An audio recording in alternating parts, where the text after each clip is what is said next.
How far am I willing to go to make my dream come true?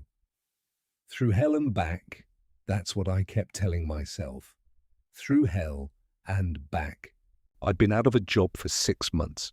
At first, I told myself it was just a rough patch. Everyone goes through them, right? I sent out resumes like flares into the dark. No replies, no interviews, just the occasional automated rejection that landed in my inbox like a death knell. As the weeks crawled by, then months, the silence took on weight. Heavier, meaner. Every resume I sent felt smaller than the last. Less me, more hollow. I'd come out of film school starry-eyed and full of fire, convinced I was destined for something bigger. I wanted to do something that mattered, something people would remember. I wanted to carve my name into the bones of cinema history. Movies were always more than entertainment to me. They were sacred. I grew up on the floor in front of a flickering TV, curled up next to my brother with a blanket and a bowl of popcorn too big for our arms. Silly movies at first, but when I got older, my brother introduced me to the world of true cinema, as he used to put it. Sunday matinees turned into nighttime marathons. Spielberg, Carpenter, Kubrick, Jarmusch, even the weird Lynch stuff that made us laugh before it started to terrify us. After my brother died, I clung to film even harder. Editing, writing, and shooting short scenes with borrowed gear. Grief turned into a brightly burning drive. It felt like the only way to keep him with me was by chasing the dreams we used to share in the dark. But dreams are expensive, and idealism only pays in heartache. Instead, I found myself cutting together strangers' wedding reels for cash. I must have watched hours of champagne toasts and choreographed dances flicker before me on the screen, while feeling like a small piece of me died with every excruciatingly mundane product delivered.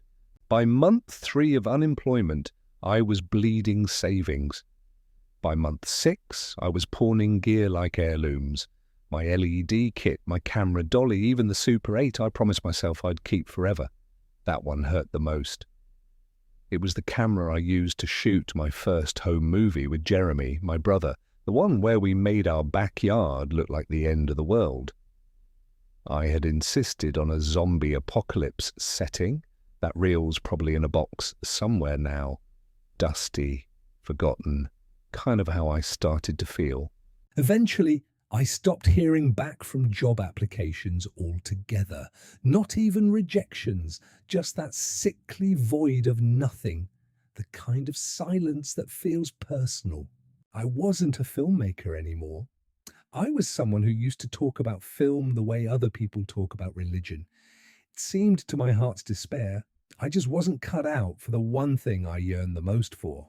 And then I found it. A listing buried deep in a job site I didn't even remember bookmarking.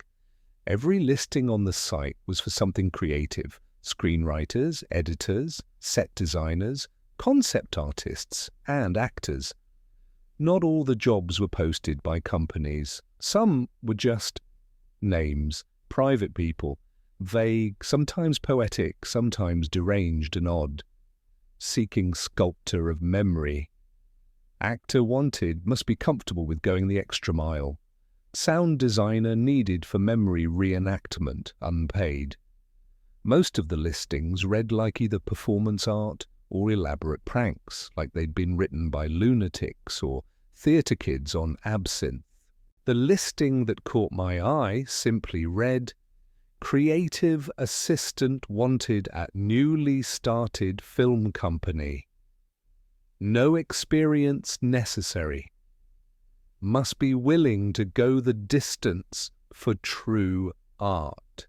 I stared at the screen longer than I'd like to admit. It was a small local movie company that I had never heard about. Pretty odd, because I thought I knew just about everything there was to know about the local scene. That line, "Go the distance for true art," it clung to something deep in me. It was pompous, dramatic, and weirdly honest. I almost clicked away. I hovered over the tab, ready to close it out, look for another barista job I wouldn't get called back for.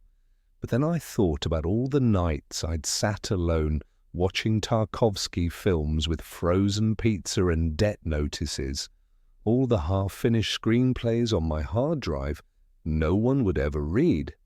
So I clicked apply. I gave it my all on this. One last prayer into the void.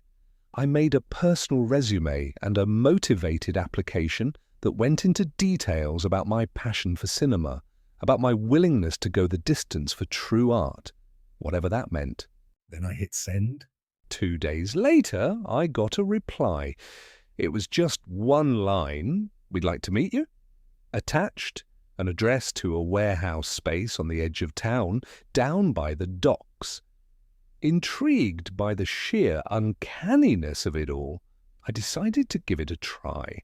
The building didn't look like a studio, not from the outside, more like an abandoned office block tucked behind a shuttered hardware store and an old coin laundry. The kind of place you'd expect to find leaking pipes, flickering lights, and mice, not filmmakers. I stepped inside and the air hit me immediately. It was cold and damp, tinged with something chemical and metallic like blood and copper. The lobby was mostly empty, save for a dead plant in the corner and a buzzing overhead light that looked like it might shake loose from the ceiling at any second. A woman in all black, slim, pale clipboard clutched tight to her chest emerged from behind a narrow door without making a sound. Her smile was polite, but her eyes weren't smiling. "Follow me," she said. The hallway she led me down was too quiet. Carpet muffled every step. Somewhere deep in the building, I thought I heard someone singing, slow, off-key, and childlike, but the sound vanished as quickly as it came. She led me into a narrow room with a folding table and 3 chairs, one of which I was meant to take. 2 people already sat across from it, a man and a woman, late 40s maybe, sharp clothes, hollow faces. They looked exactly how you'd expect indie film producers to look if someone had described them to a sculptor who'd never met a human being before. Everything about them was a little off. Their hair too perfect, their smiles too tight, their eyes too wide and wet, like they hadn't blinked. Ever. "Thank you for coming," the man said. His voice was deep and slow, like he was choosing each word from a locked drawer.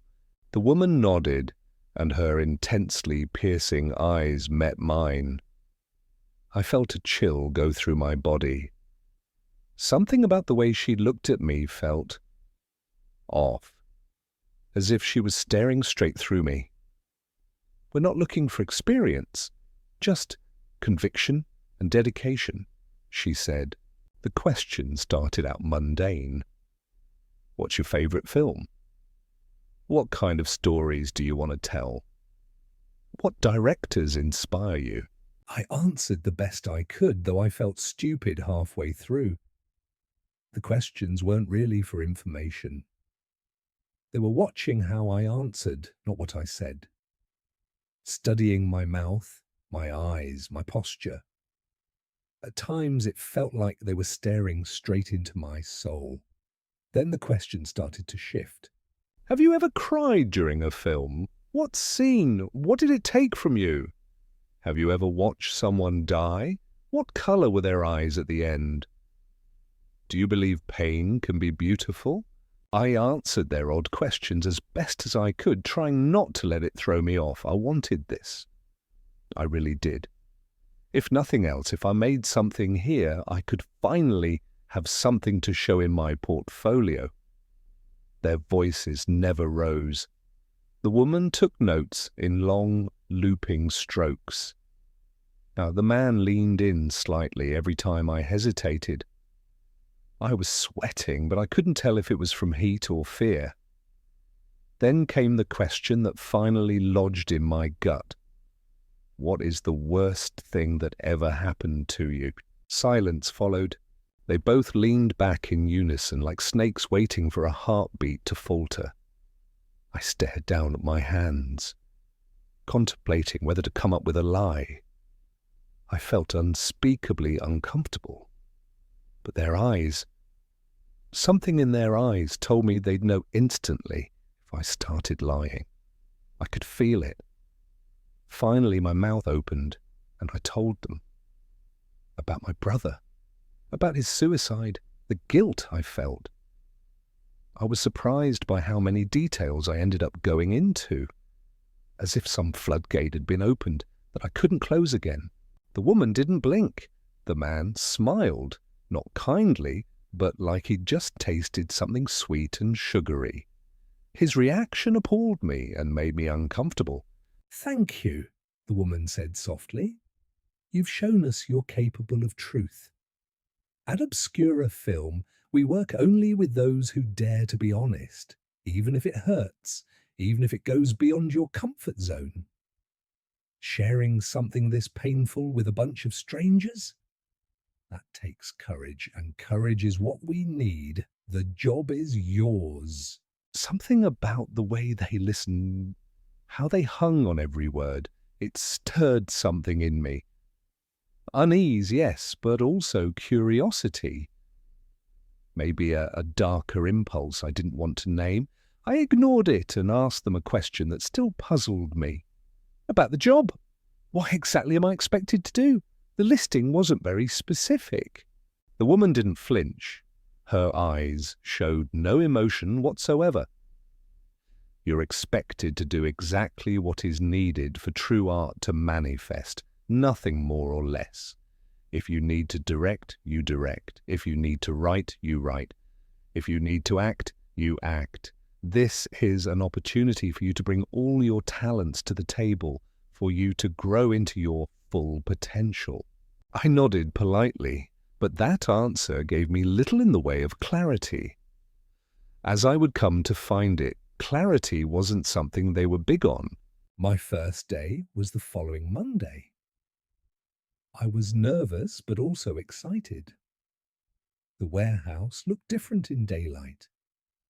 Less ominous somehow, like a stage set after the audience has gone home. But the moment I stepped inside, that illusion peeled away. The place was deeper than I remembered. Beyond the main hallway, the warehouse was split into corridors that made no architectural sense. One curved subtly, disorienting, and another led to a dead end that didn't appear to match the building's footprint from the outside. The air smelled like dust, paint thinner, and something faintly metallic and sweet. People moved throughout the space, actors and staff, I assumed. However, none of them spoke to me. A woman in a moth-eaten wedding dress stood barefoot in a corner, weeping into her hands. I turned to see if a camera crew was nearby, but there was no one filming. In another room, I heard a guttural scream, raw and too long. When I stepped in, a young man sat cross-legged on the floor, laughing and crying at once, as though he couldn't remember how he was supposed to feel. No one stopped him. No one even looked concerned. I presumed he was simply rehearsing a scene. Props and costumes were scattered across open tables and racks. I passed a mannequin head painted entirely black with human teeth glued along the jawline. A giant papier-mâché bird costume hung from the ceiling like a hanged man. One room was full of shoes, hundreds of mismatched shoes sorted by size and style, none of them looking like they'd ever been worn on camera. In the hallway outside the black box studio, I passed a door secured with a rusted padlock. Behind it, something thumped, slow and rhythmic, like someone pacing. Or something heavier? I paused. The sound stopped. When I leaned in, I could swear I heard breathing. Wet, deliberate, just on the other side of the door. Then a sharp knock. Once I backed away fast. No one else reacted. A man walked by wearing a clear plastic mask smeared with fake blood, holding a VHS tape labelled Dream Footage 6B. Before I could ask questions, one of the men from the interview approached. The one in the turtleneck. "You're here. Good. Welcome home. Please follow me." I barely had time to wonder over the welcome home line before he led me down a long corridor. We entered a small black box studio. Minimal lighting. An ancient camera setup that looked like it had been pulled from a forgotten film set in 1950s Europe. In the center of the room stood a crude living room mock-up, couch, lamp, cheap framed photos. It was fuzzy, but I felt like I had seen it before, like murky glimpses of an old, forgotten dream. It freaked me out. A young actor sat slumped in the middle, hands trembling, trying to get into character, I assumed. The director looked at me. "You'll assist today." I blinked. "Doing what?" He handed me a script. It was 1 page long. Scene 4, the moment of loss. A young boy receives news that his older brother has hung himself. The man collapses. He screams and cries. He does not stop screaming. I felt my breath catch in my throat. This is exactly what I told you in the interview," I said. The man in the turtleneck nodded. "Yes, that's why we chose you for this scene." My mouth went dry. "You're using what I said." No, he interrupted, voice calm. "We're honoring it. This is what real art demands. Pain must be given shape or it rots. You're the only one who can help us make this moment real. In this case, your memories are an asset, something you can use in the service of art. That makes it meaningful." I wanted to argue. I wanted to walk out. But I didn't. I needed this job. I needed something to matter again. So I helped. I gave notes. I coached the actor on how the grief hits in waves, how your body doesn't know what to do, how your hands twitch like they're searching for something to hold on to. And when he collapsed on the fake carpet, sobbing so hard his voice cracked, it felt real. Too real. I watched the scene again and again as they ran the takes, the sobbing, the silence. The scream never sounded quite the same, but they didn't want it to be perfect. They wanted it raw. When it was over, I felt hollowed out. On my way out, I passed a hallway where 2 of the crew whispered urgently in a language I didn't recognize. One of them noticed me and immediately stopped talking. He smiled too quickly. The other turned away and disappeared down a hallway marked Archive. Just another secret in a place that seemed to contain nothing but mysteries, I guessed. That night I lay awake, eyes fixed on the ceiling, playing the scene back in my head. I couldn't shake the feeling that something had been taken from me, not something I had given willingly. But then I thought about the actor. His performance had been true, maybe uncomfortably so. Maybe that was the point. Maybe they were right. Maybe turning my experience into something more was better than letting it rot inside. I told myself I'd go in again tomorrow, just for a little longer, just until I could find my footing again. Day 2 began earlier than expected. I arrived to find a note duct-taped on the inside of the front door. It read, in slanted handwriting, "Studio 4, be present. No distractions, only commitment. Today is Charlotte's day." Studio 4 was farther into the building, tucked behind a corridor lined with black curtains and old reel canisters stacked like forgotten tombstones. I passed a man in a burlap sack mask who didn't acknowledge me.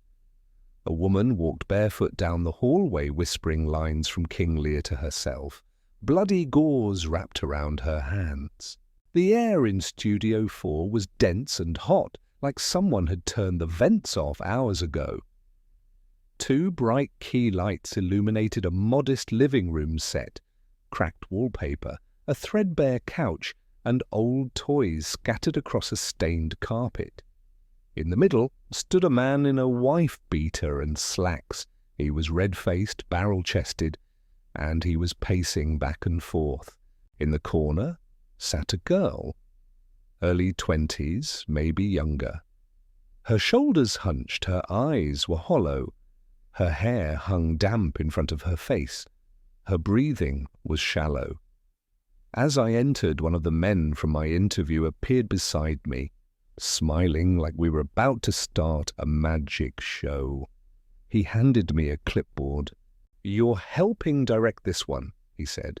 "We want raw truth, no gloss, no barriers." I looked down at the notes. Scene objective, confrontation.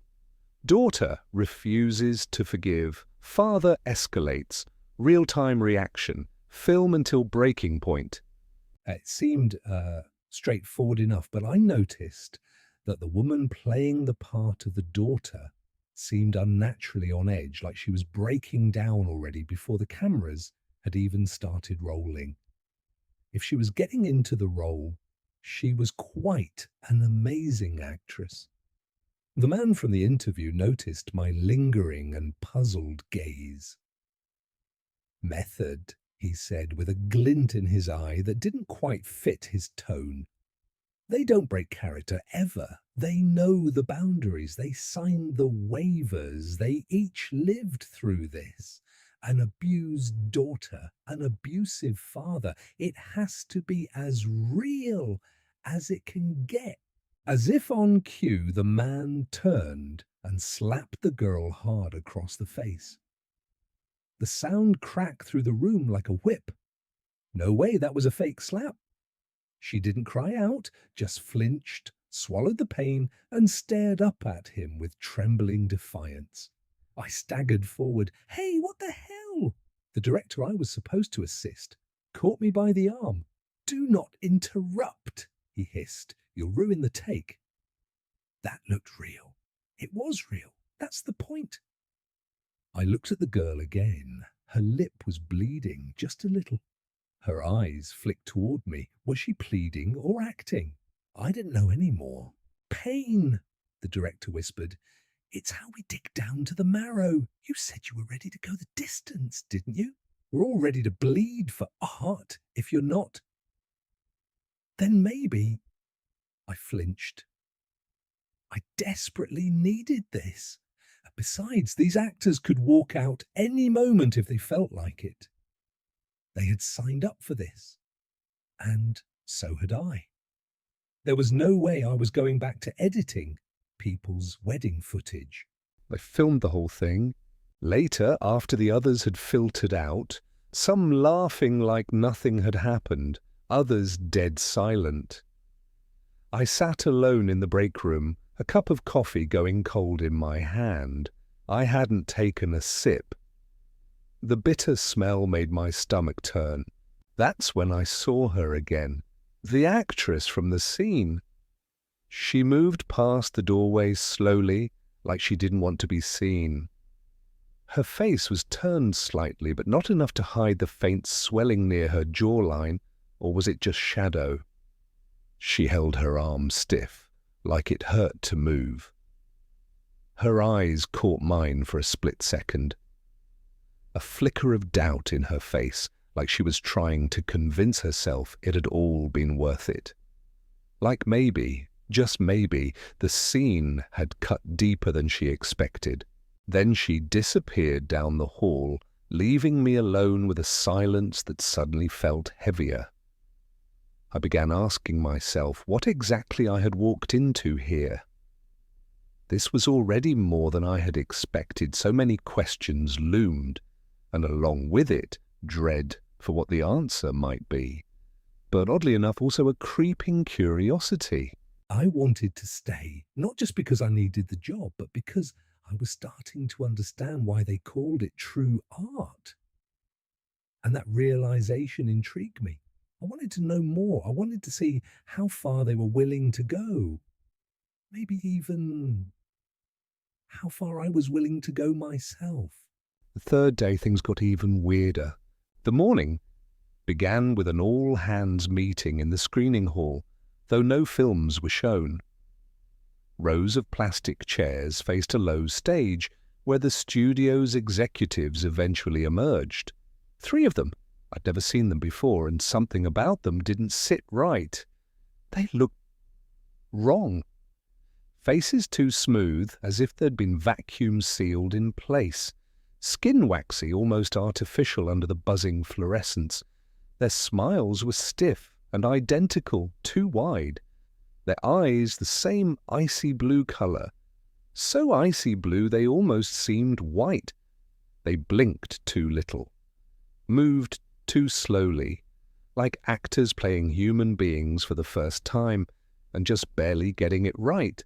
"Thank you for coming," said the one in the middle.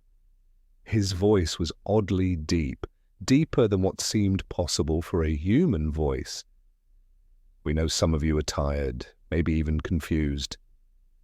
His smile never moved.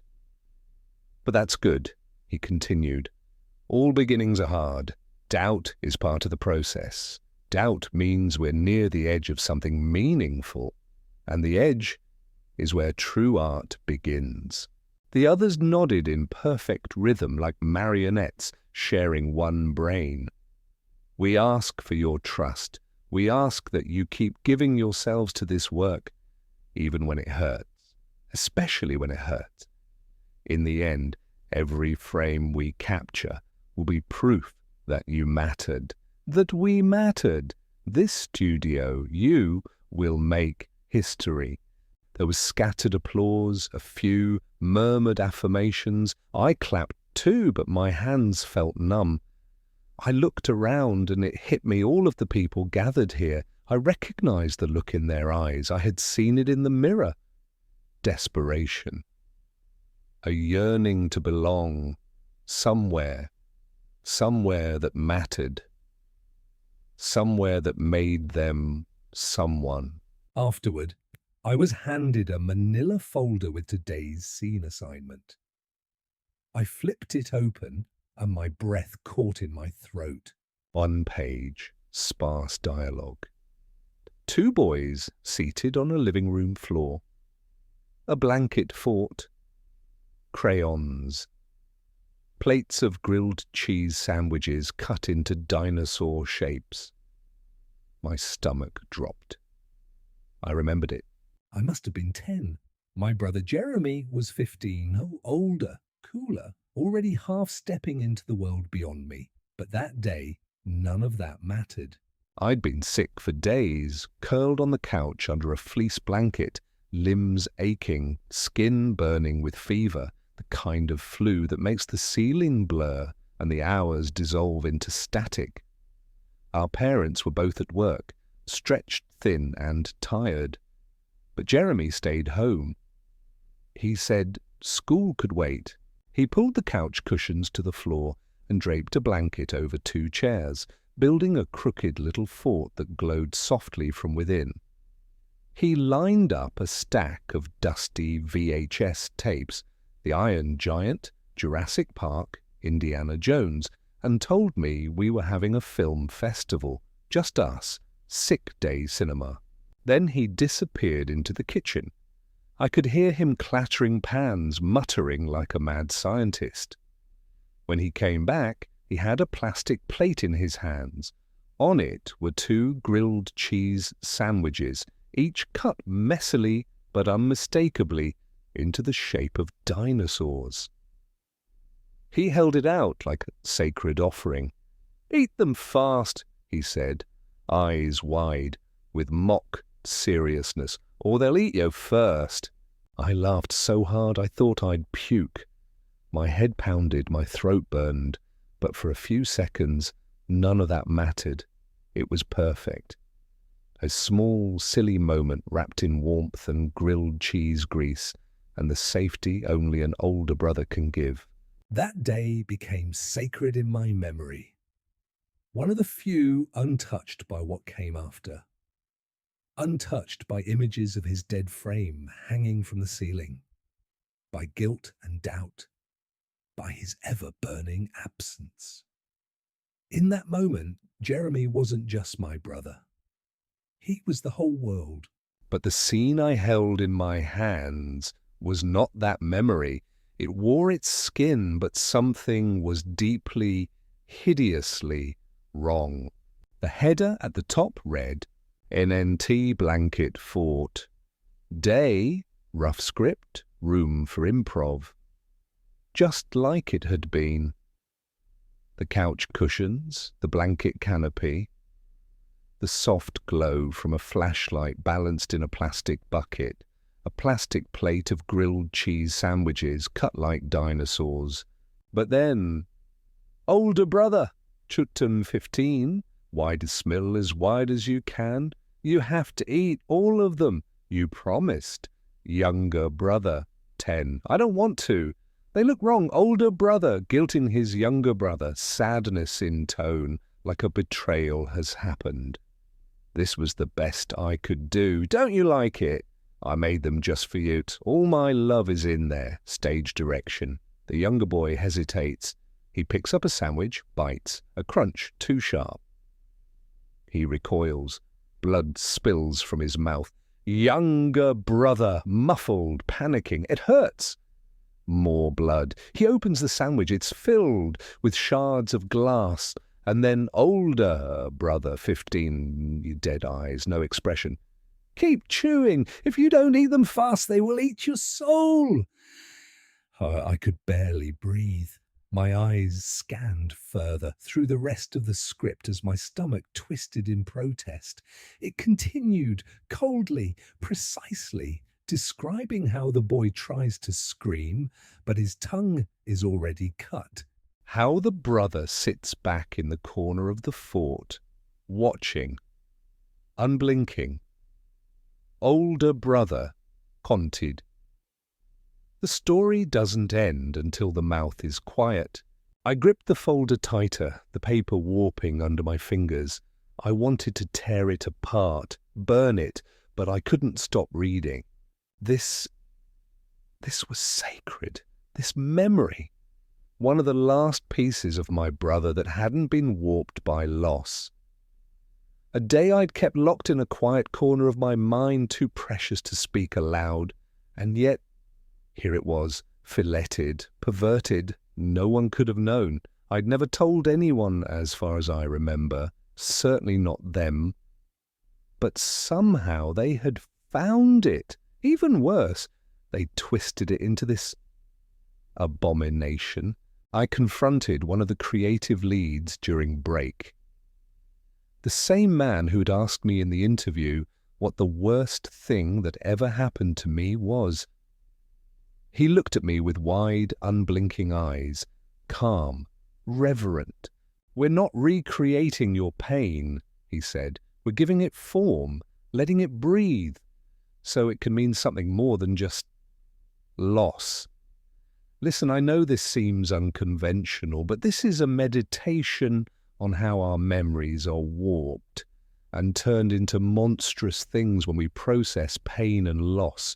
You must understand that on some level. You're such a creative force, so focused, you just have to let it out. It already meant something. I can't direct this monstrosity. He didn't argue, just nodded slowly. You wouldn't be here if you didn't believe in what we're doing. Give it time. You'll understand. I wanted to scream, but I didn't, because part of me wanted to see how they do it, how far they go. That part of me terrified me, but it also kept me in the room. When they called action, the air changed. The silence in the studio thickened, too complete, like sound itself had been warned to stay away. A chill rolled down the back of my neck, even though the lights above were sweltering. The set looked simple, a sagging blanket fort, assembled from old chairs, frayed quilts, and dusty couch cushions. A child's domain, built for comfort, safety. But something about it was wrong. The way the shadows pooled under the blankets, the way the light refused to touch the far corners. It looked like my memory of the fort, but refracted, as if remembered by something that didn't quite understand love. 2 boys sat cross-legged inside, one older, one younger. The older one pushed forward a chipped plate with 3 dinosaur-shaped sandwiches, peanut butter and jelly, crusts trimmed poorly. It mirrored a day I remembered vividly. It had been warm, human, kind. This wasn't. "Eat," the older boy said. His voice wasn't cruel. It wasn't anything. It was hollow, like something speaking through him. The kind of voice that doesn't come from the lungs, but from behind the eyes. The younger boy reached, hesitating. He picked up one of the sandwiches, a stegosaurus. Bit into it. He winced. Crack. Something shimmered in the jelly, clear, sharp. The boy coughed and spat into his palm, a shard of glass, stained red. I jolted forward but didn't move. Was it real? No one shouted, "Cut!" No one flinched. The crew stood still, watching, unblinking, reverent. The older boy leaned in, his voice a whisper. "I keep eating. You're having pain for lunch. If you don't eat them, they'll eat your soul." My heart stopped. This felt so wrong, so why didn't I stop it? I looked around. One of the executives stood behind the camera, smiling thinly, hands folded like a priest at a ritual. His eyes never blinked. "What is this?" I whispered, but no one answered. I turned back to the monitor. The boy chewed another bite, trembling. Blood pooled along his gums. The older one sat stiff, eyes dark, unwavering. They weren't just acting, they were obeying, like their movements had been pulled from a string strung across centuries, like they had stepped into something old, something that used people the way a violin uses strings. The set hummed, not audibly, but deep down in the bones, a vibration, a tension. The air felt aware. I should have shouted, I should have pulled them out. Instead, I whispered, "Keep rolling," because something in me wanted to see, something ancient, quiet and buried, had begun to rise. A very strange feeling I couldn't resist. Curiosity, hunger, worship, true dedication to the art. I didn't know. I only knew that I couldn't stop watching, no matter how wrong it felt. When the scene ended, no one applauded, no one exhaled. The boys left the set in silence, eyes unfocused, steps soft as sleepwalkers. Staff came in and cleaned up what must have been fake blood. Surely they hadn't made that child eat actual glass. Children couldn't agree to something like this, nor would they. A lie I told myself to justify continuing. Yet my heart was pounding, ears ringing, knowing I'd crossed some invisible threshold. One of the producers clapped me on the back. "You made something real today," he whispered. "That's rare. Hold on to that." His hand lingered for a moment, too long. I wanted to vomit. Instead, I nodded. That night, I sat awake until morning, replaying every detail, every line. I told myself what I had seen was wrong, that it hadn't been acting, but something entirely different, something deeply wrong. But a voice inside me whispered something else.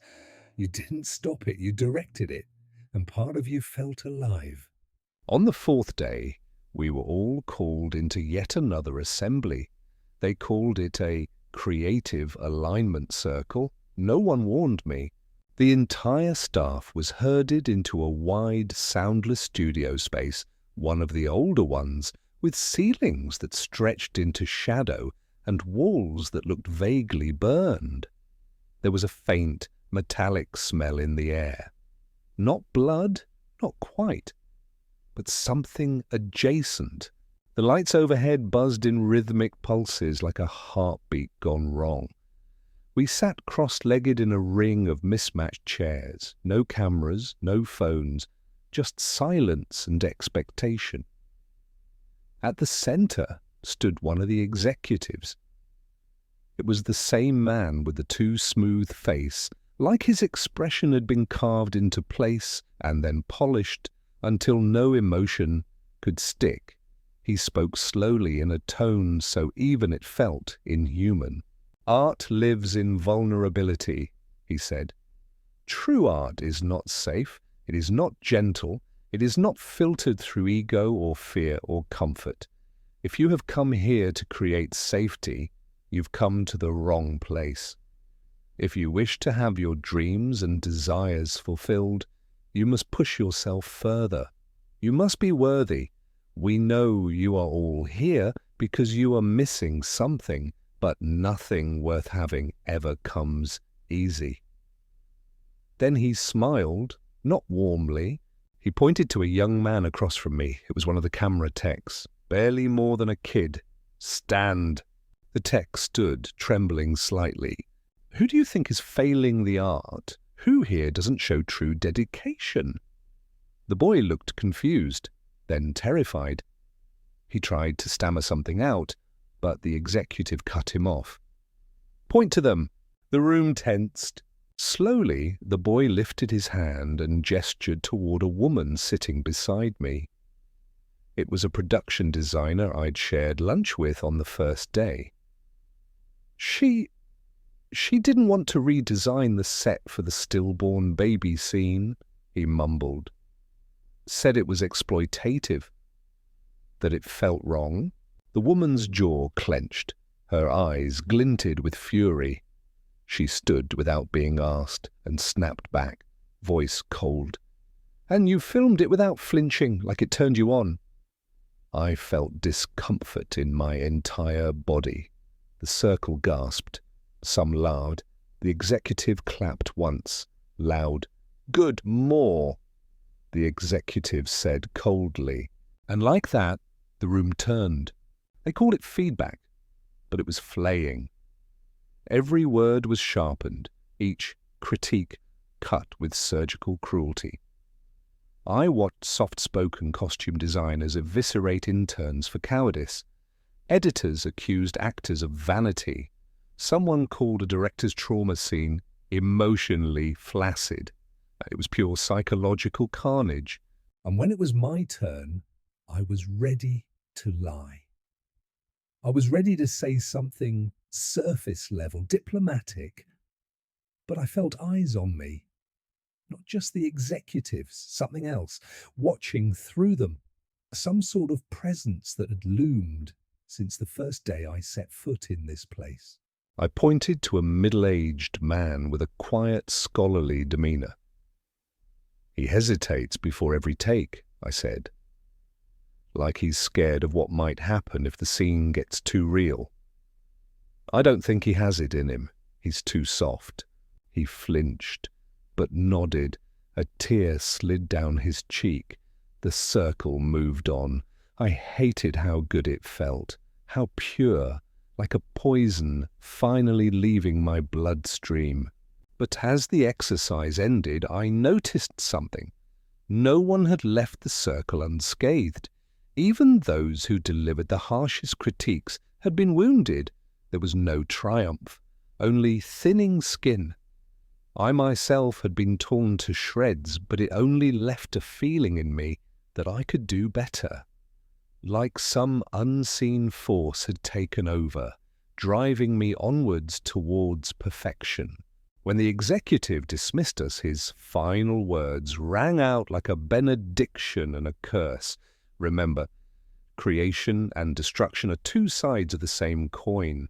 Your deepest desires may turn out to be hollow in the face of what lies beyond the threshold of your imagination." On the fifth day, they asked me to act. "Something small, just you this time," said one of the producers that morning. Her lipstick too red, her teeth too white, her voice too calm, like she'd practiced sounding human in front of a mirror. "A piece about silence," she said. "A man confronting the absence of sound in the face of unspeakable terror." It sounded like nonsense, but so had everything else. So I nodded, because nodding was easier than asking questions. They called it Scene 47. The vow.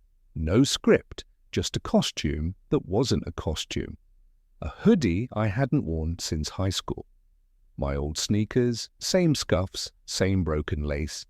These weren't replicas, they were mine. I had stopped wondering how on earth they knew about my private memories at that point. I was increasingly under some kind of trance-like state that activated as soon as I set foot in the studio. The set was a clearing in the woods, a near-perfect replica of the spot Jeremy and I used to escape to when home became too loud. We called it Base Camp. The smell was exact: pine, wet leaves, and distant wood smoke. The kind of sensory accuracy no budget could buy. The trees, though, were wrong, too orderly, too still. But the dying light, that orange, late autumn sun slanting through the branches, that was real, or it felt real enough. No one else was there. Just me, a replica of my old BMX. Then a voice from somewhere unseen crackled through. "Just be in the moment, let it come back, say what you said that day, remember what he told you." And I did. Jeremy is 18 and about to leave for college.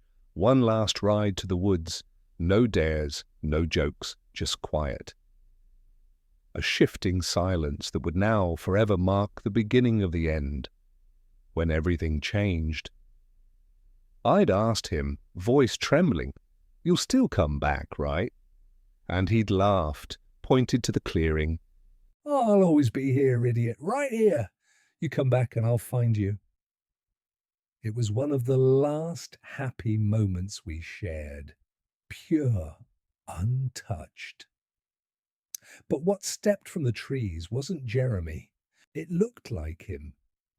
The same gait, same cocky half-smile, but off somehow.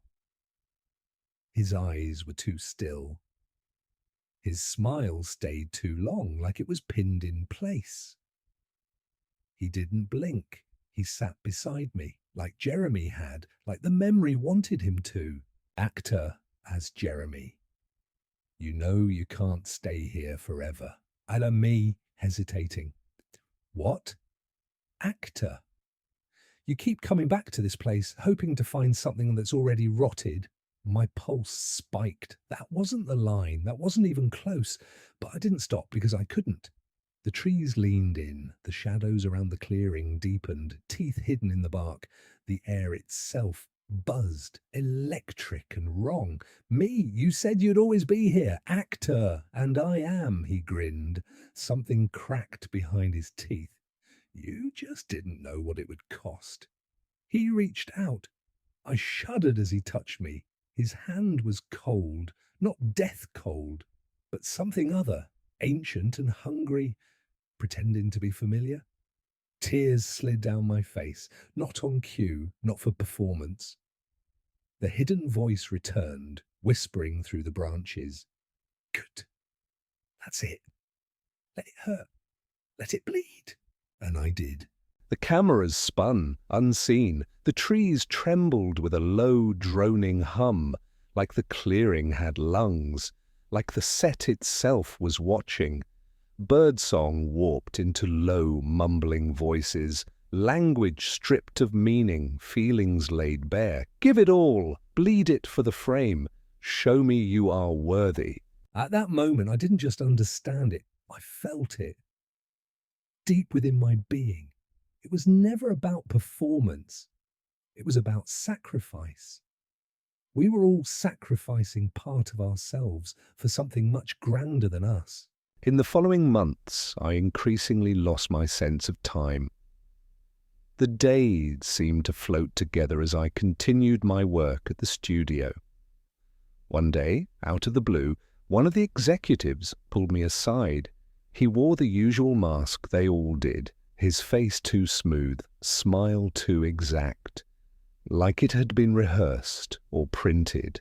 His eyes, though, shimmered like oil on water, empty but hiding something immense beneath the surface, a small glimmer of something beyond this world. "Are you ready?" he said. "Ready for what?" I asked. He didn't answer, just led me through a hallway I'd never seen, though I'd walked this building 100 times. The walls seemed to bend subtly the further we went, as if the architecture itself was trying to correct for a truth too heavy to hold. He stopped at a false wall behind the green room, placed his palm against it. A door revealed itself with a hiss of warm air. He turned to me and said softly, "You've given enough to earn a glimpse. Do be respectful. When you are in there, he watches, and he judges. Sometimes he offers you a choice." Then he stepped aside. I went in alone. The stairwell wound down in a tight spiral, each step slick with condensation. The light bulbs overhead twitched violently, buzzing with panic. At the bottom, a black door, unmarked, unlocked. As I stepped through, the air grew thick and metallic, sweet almost, like burnt sugar rotting on a stove with undertones of rust, mildew, and decayed paper. A single bulb swung faintly from the ceiling, casting a jaundiced flicker. At first, it looked like a prop room, complete with cluttered shelves, unlabeled boxes, and scattered debris. But nothing felt fake. No paint, no foam, no signs that these items were ever meant for a set. A child's red shoe sat on a shelf, caked in dried mud. Beside it, a teddy bear with a torn ear slumped forward like it had been crying. A cracked pair of glasses lay atop a dust-covered book. I stepped in. The floor groaned. More objects appeared in the light. A broken necklace tangled with hair, a coat draped over a chair like someone had just stepped out, a shattered phone still pulsing with a missed call. No labels, no order, just loss. At the back, a corkboard stretched across the wall, pinned with dozens of photos. Faces, but not actors. Men, women, children, some smiling, some crying, some afraid. A few had notes beneath them, gave everything a spectacle. Pushed further than expected. Did not finish the scene. This was a reliquary, a graveyard. These weren't props, but rather remnants, belongings which had been salvaged not for use, but because they'd been offered, sacrificed. In the corner, a dusty CRT television crackled to life, static. Then a loop, a young man, fully clothed in a bathtub, rocking back and forth. I turned up the sound. "Cut when I've given it all, cut when I'm empty." Over and over. I backed away, breath shallow. This was where they kept what was left behind. Discarded lives, trimmed truth, memory shaved off like celluloid scraps. The place seemed less like a room and more like a cavern, impossible in size. Velvet curtains hung like flayed skin, their fibres heavy with old blood. The smell was a sick symphony of wax, mould, sweat, and decay. Pain made manifest. Display cases lined the walls, each housing something that once belonged to someone who no longer could, who had given all there was to give.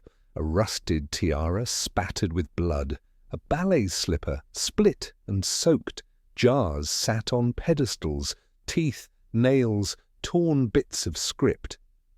One held an eyeball still tethered to an optic nerve, coiled like an old film roll.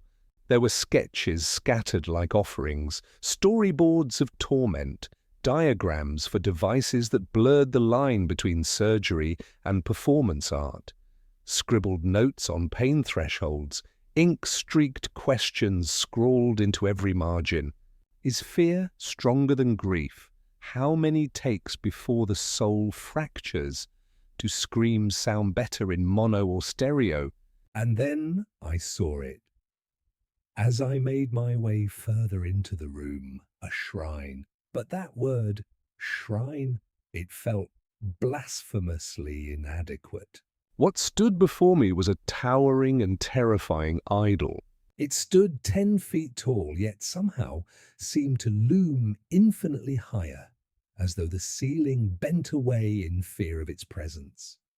Hunched, but not from weakness.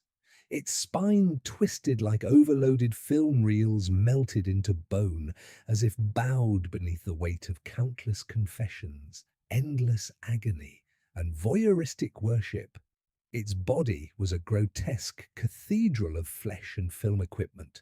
Ribs stitched from rusted copper, vertebrae spliced with reels of decaying film stock that twitched and unfurled like nervous intestines. Celluloid strips ran through its torso, flashing with flickers of impossible memories of torment. Pale, screaming faces flickered and twitched inside them like trapped souls. Its face was no face, only a shifting vortex of frozen mouths caught mid-howl, their teeth worn flat from endless gnashing, cracked lenses nested where eyes should be, grinding against each other with the sharp crunch of shattered glass. You didn't see your reflection in them, you saw what you refused to admit. Something broken. A lingering, soul-crushing scream looped around in the air on repeat, as if it had always been there. The idol's arms stretched wide in something between embrace and crucifixion. In one hand, it held a handheld camera, black, antique, and quietly humming like a thing alive. In the other, a paintbrush tipped with what might have been bone marrow or grey matter, still wet, still twitching. Wound around its waist, like a priest's robe, was a belt of audio cables and human debris, clumps of tangled hair, shattered teeth, tendons dried into ribbon, and dried-up entrails cured into cords. Each fragment hummed faintly, as if trying to scream through the static. At its feet, an altar, not built but grown, out of equipment, out of parts, monitors like blank eyes, microphones like blackened tongues, fresh blood slicked the altar's top, still warm. Ash drifted down in flakes like burned celluloid snow, and below it a rusted plaque read, Obscura Saint of the Endless Take, God of Voyeurism, Patron of the Eternal Playback. He who captures your raw, screaming soul, frame by frame. He who plays it back forever. Its presence was not seen, but felt, like a migraine behind your thoughts, a pressure in your spine, a sense that your life was no longer linear but looping, shot from multiple angles. And as you stared into its lens, you realized, with soul-curdling certainty, it had always been filming, even before you were born, even after you're gone. Behind me the door groaned shut. The lock clicked like a throat closing, and then the voices came, looping around me, running up my spine. This is where the raw becomes sacred. This is where the audience ends. This is where the story bleeds. My knees buckled because I finally understood what the studio was. Not a place for making movies, but a place for offering them, to satisfy that thing, Obscura. The executives, the people running this place, all the actors, they were all under its spell. I knelt before it. The words echoed through my mind.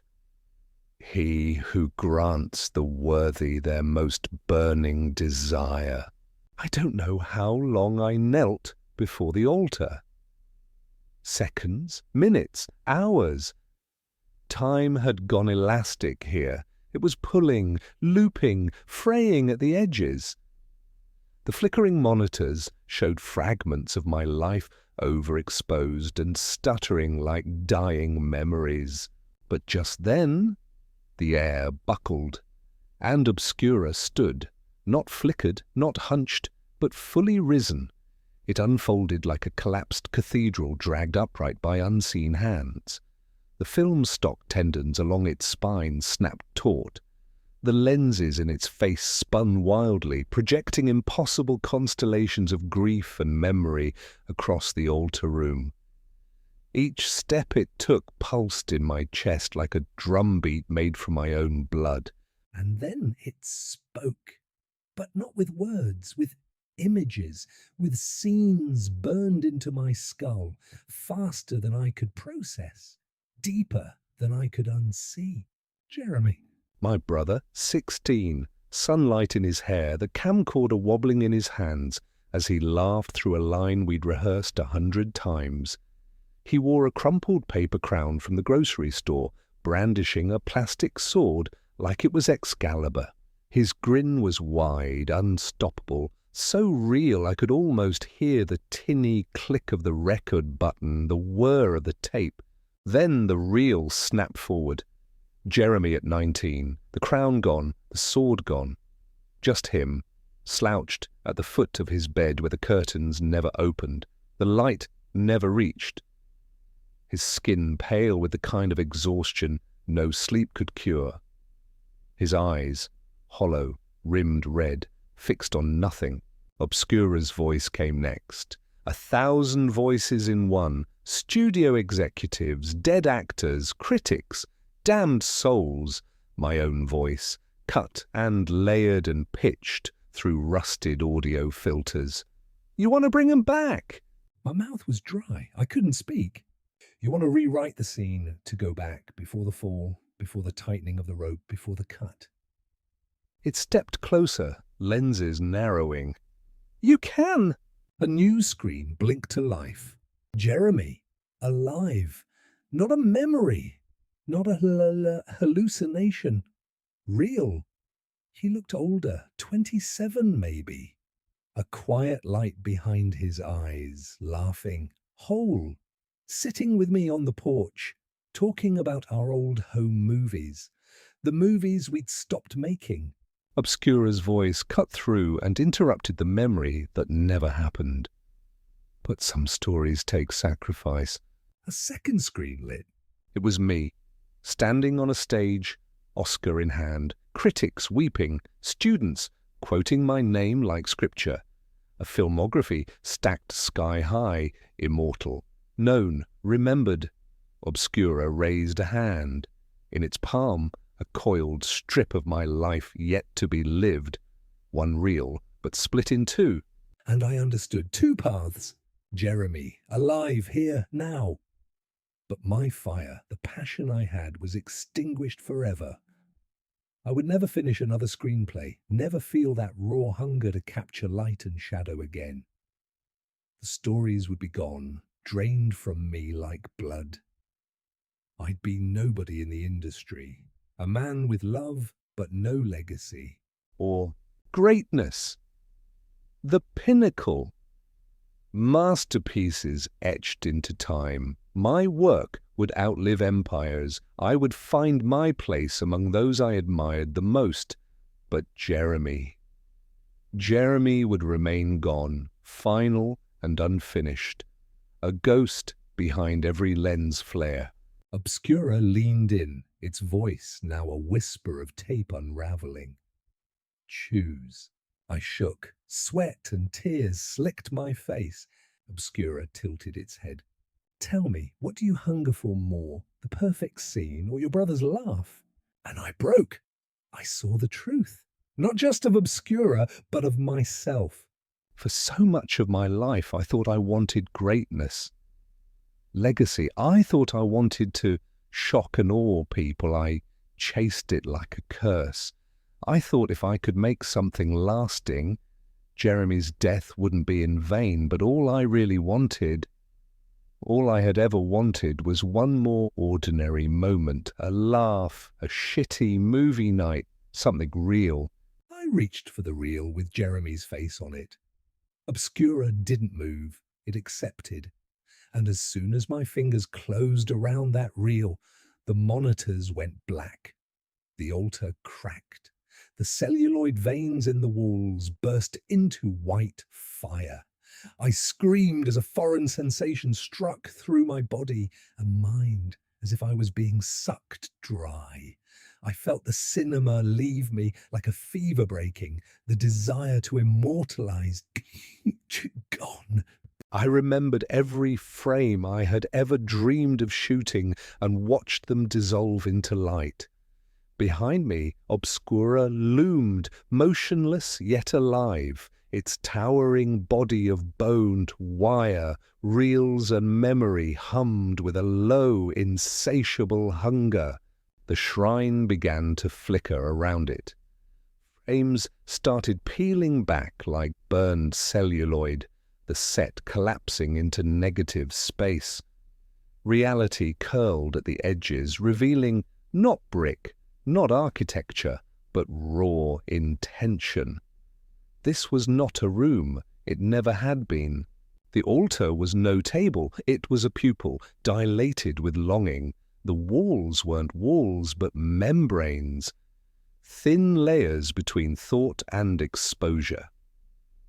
The cathedral of stitched flesh and melted film wasn't a monument, but a mask, a disguise, a costume of reverence stretched over something far older, something watching.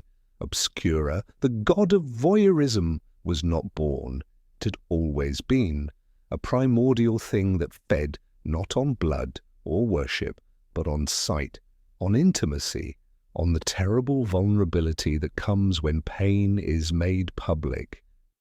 It did not crave suffering for suffering's sake, but for what it revealed, the raw, unfiltered truth in the moment before the scream, the flicker in the eyes just before the breakdown.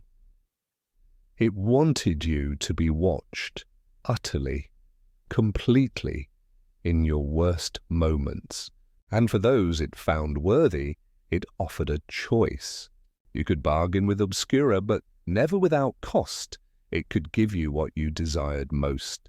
It could bring back what was lost, stitch time and fate together like discarded footage spliced into a new reel. It could rewind your soul, rewrite your story, but only if you offered something in return, something equally sacred, a dream, a legacy, a future of your own making, because what Obscura hungered for wasn't death, it was narrative. Ahead of me, in the falling dark, a door opened. It wasn't a physical door. There was no creak, no hinges. Just the suggestion of a threshold opening, and through it, him, Jeremy. He stepped forward like he'd never left. Same dark mop of hair, same lopsided smile. He wore the hoodie he died in, only now it was unstained, whole again. His hands were shoved deep in the pockets like they always were. He blinked once, slowly, like someone coming out of a dream. "Hey," he said, one syllable, small, unimpressive, but it hit me harder than any award ever could have. For a moment I forgot how to stand. Tears didn't fall so much as collapse from me. Sudden and ragged, I ran to him, pulled him into my arms, and he let me. And I felt him again. Warm, solid, there, but not quite. There was something off in the hug, something in the way his spine arched just a little too straight, the way he didn't shiver, the way his breath hitched. Not like a person catching a motion, but like a reel skipping behind a screen. I pulled back slightly. His eyes met mine. Same brown, but deeper. like endless tunnels with only a suggestion of light at the end of them. And for just a heartbeat, his smile twitched at the edges, as if unsure which direction it should grow. Left, right, grief, joy? I wanted to ask, is it really you? But the words stuck, hung in the throat like a scream never cued. Instead, he said, I feel like I slept for years. Oliver, can we just go home and watch a movie? And that was enough. That was all I needed. We left the shrine behind, or maybe it let us go. The corridors bent backward into themselves, the flickering film light bleeding into silence. I felt something behind me collapsed, not like a structure, but like a roll, ending. Obscura made no sound, no final statement, no exit cue, just the soft click of a shutter closing. We moved far from the city. I took a quiet job in a hardware store. Jeremy works from home. He says he does tech support. He keeps the curtains drawn, and sometimes I catch him muttering to himself in the dark, recording something, replaying something. Some nights I hear his laughter echo from the basement. It's his mostly. But once or twice it stutters, warps, like it's being dubbed from a damaged tape. And his smile, it always lingers a second too long. I know he's not all the way back, maybe not even halfway, but he remembers my birthday. He hums the tunes we used to love when he thinks I'm not listening. And he still calls me director the way he used to when we were kids. That counts for something, doesn't it? Doesn't it? Sometimes I think about what I gave up. The films I'll never make. The masterpiece that will never be written. The name I'll never carve into history's spine. I was meant to be remembered, but I traded it away. For this. For him, or for something that remembers being him. And maybe that's the most terrifying part. I'm okay with it. Because I've come to understand something about the camera, about the lens. It doesn't just record, it creates. It finds what you love the most. And then it asks you what you'd give to see it again, to feel it again next to you, even if it's a copy, even if it isn't the original. And you accept, because you so desperately want to hold on to that distant thing that used to be. Those times you'll never get back.